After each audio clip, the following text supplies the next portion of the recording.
Good afternoon.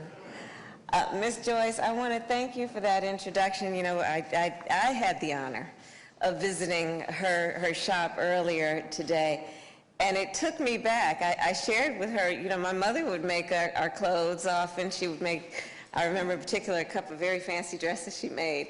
And going to the shop, I saw those fancy dresses that Ms. Joyce was making. I thought, it really took me back. And I know what it means to have a place like that in the community where you can go and where families go and where it is intergenerational in terms of the families that are impacted by the work that happens in places like that. So I want to thank you for allowing me to visit with you today and to visit your store.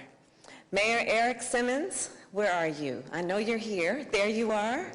I want to thank you for welcoming us, so warmly welcoming us. The mayor met me on the tarmac as I landed, and I thank you for the warm welcome in your role of leadership. It is good to be in this beautiful place, and so good to be here, of course, with Chairman Benny Thompson. Where is he? I will tell you, he is a true champion for the people of this state. And I didn't dare make this trip plan without checking in with Benny Thompson to seek his advice and approval. But I will tell you, in all seriousness, I have seen him over the years, during the time that we have worked together, in the halls of the Capitol, in these very ornate rooms in our United States Capitol, sometimes when the cameras are on, sometimes when the cameras are off. He is the same person always. He's always fighting for the people of Mississippi. Always. And I've had the pleasure of seeing him twice this week because, or last week actually, because we were at the White House together when the president signed into law the Emmett Till Anti-Lynching Act.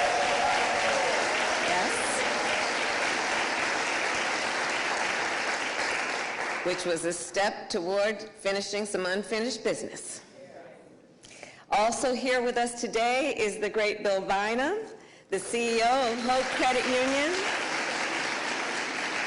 And Mr. Bynum, as you know, has helped connect so many people in Mississippi and across the South with the opportunity, and yes, with hope, to be all they can be. And I shared with a couple of folks earlier, I did check in with him, actually after we first came in office, because this has been a very long-standing area of focus and priority for me, which is to support our small businesses. And I'd been hearing for years about the work of Bill Bynum, and so checked in with him at the very beginning. And he told me at the very beginning, during the height of the restriction COVID, so we couldn't really travel, and he said, well, Madam Vice President, if you really want to see what's going on, you come to the Mississippi Delta. So here I am. So here I am. And so Greenville is a city that knows so much, and in particular knows resilience. In 1927, the waters of the Mississippi rose and covered every square foot of this city for 3 months. And when the water receded, the people of Greenville cleaned up and moved back in. Over the past 2 years, like so many communities around our nation, you have faced incredible challenges, and you have met those incredible challenges with incredible strength. Greenville is a place built by the ambition and the aspiration of its people.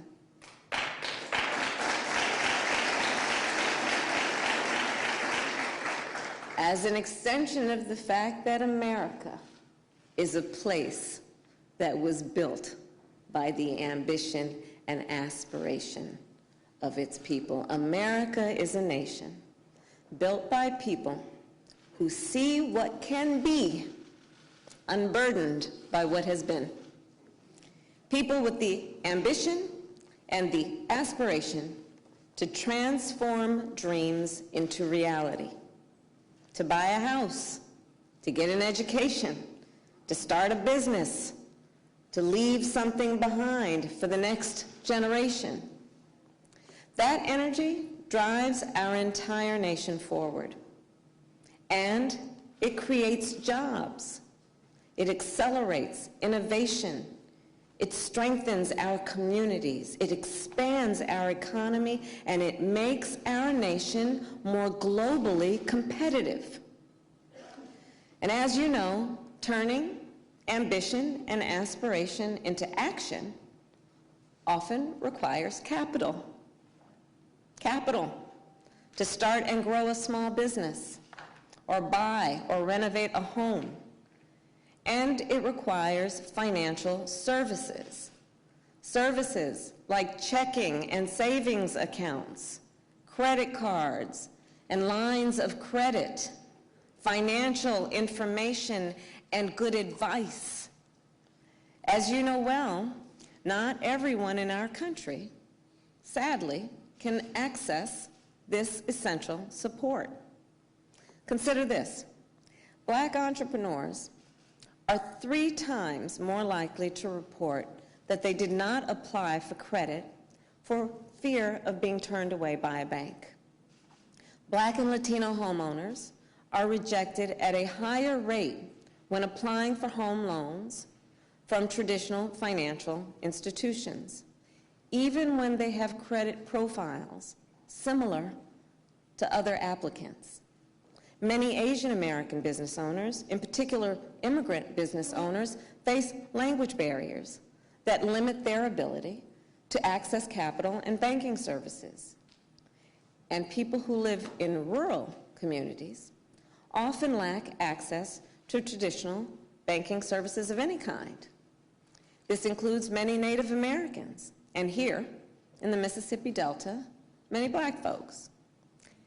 And so let us acknowledge also that while they play an important role in the growth of our economy, traditional banks have not always seen the vision of small business owners of color, small business owners who are women, small business owners who live in rural areas, and small business owners who serve low-income communities.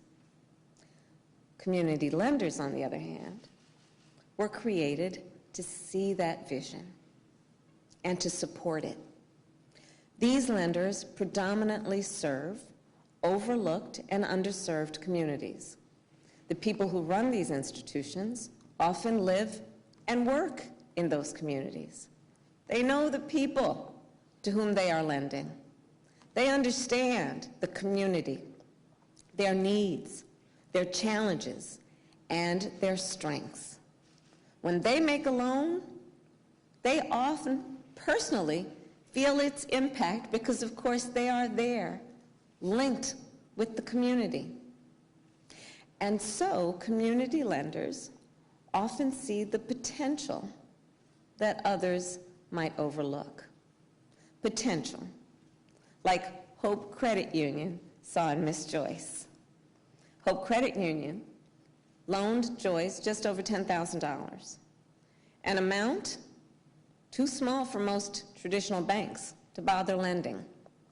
But it was an amount that was transformative for Miss Joyce and for Greenville.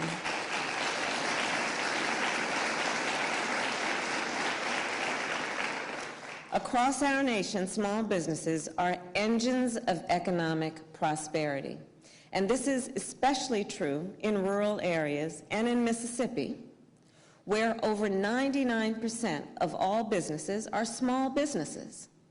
Rural small businesses train and hire local workers. They provide essential products and services to customers that they often see on a daily basis and face-to-face. And they know and understand, and they help ensure residents have the opportunities they need to remain in the places they love. And these businesses do not just create prosperity, they also build community. So often, in my experience, and I'm sure yours, small business owners are not only leaders in business, they are community leaders. They are civic leaders. They sponsor the local softball team. They mentor and hire young people from the community. They are role models. And now, as we all know well, rural small businesses also face unique challenges that businesses in urban areas sometimes do not. For example, many operate in communities that do not have access to affordable or accessible high-speed internet, or in communities where the roads and bridges are in desperate need of repair. So our administration is dealing with that too, and we are proud to say, again, thanks to the congressman and so many others, historic investments to address these challenges. For example, the bipartisan infrastructure law invests $110 billion to repair our nation's roads and bridges, to help customers and employees better access small businesses. And the bipartisan infrastructure law invests $65 billion to ensure that every person in our nation has access to affordable, high-speed internet.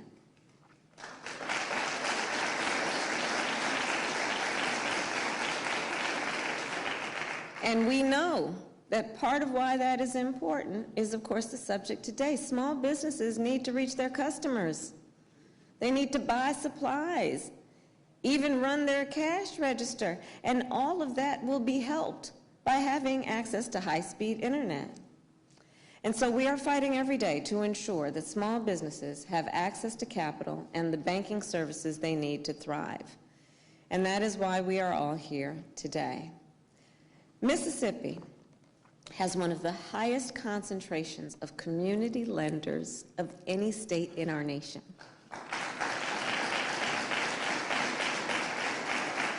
With more than 100 CDFIs, these community development financial institutions, holding assets of over $35 billion.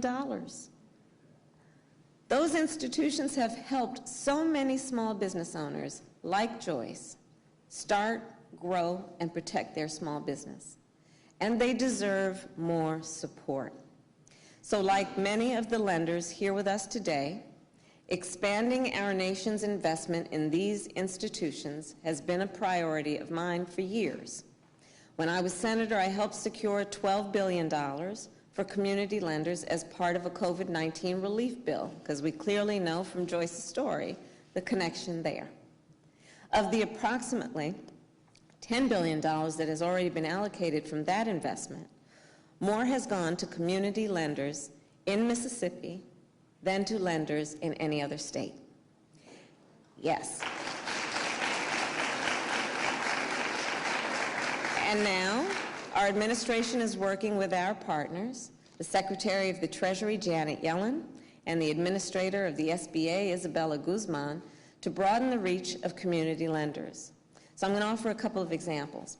Back in 2011, the Small Business Administration launched what was called the Community Advantage Pilot Loan Program. Through this program, the SBA partially guarantees loans made by community lenders. It allows community lenders to make more investments in underserved communities, and to make loans to entrepreneurs that others have deemed too risky. Earlier this week, I was proud to announce that our administration is extending, expanding, and improving the Community Advantage program so that more small businesses will be able to benefit. And our work does not stop there. Families across the nation are feeling the rising cost of housing. Now, there are many reasons homes are becoming more expensive to buy and to rent. Here is one of the most significant. Our country simply does not have enough houses. That is why in the budget that our administration released this week, we proposed $5 billion in funding over 10 years for community lenders to invest in construction and rehabilitation projects. That will increase the number of affordable homes available to rent and to buy, and it will help to lower the cost of living of families throughout our country. And I'll end with this. You know, when the pundits on the evening news.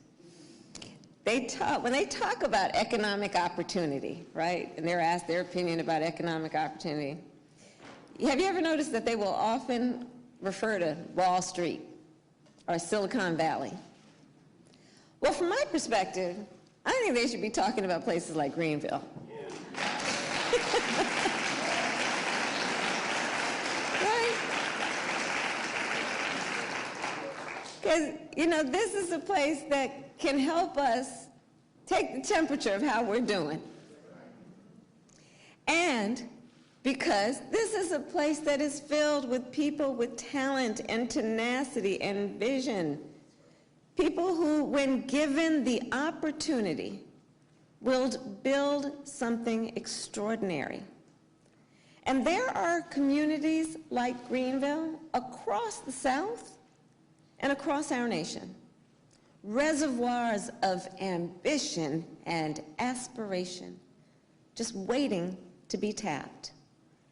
That is why we invest in community lenders. And that is why we will keep working to build an economy that includes everyone. And that is why we will keep working to ensure that every person in our nation, no matter where they live or who they are, has an opportunity not only to succeed, but to thrive. Because when we do, we're very clear. We lift up communities like Greenville, and we lift up our small businesses, and all of America benefits. Thank you all very much. Take care.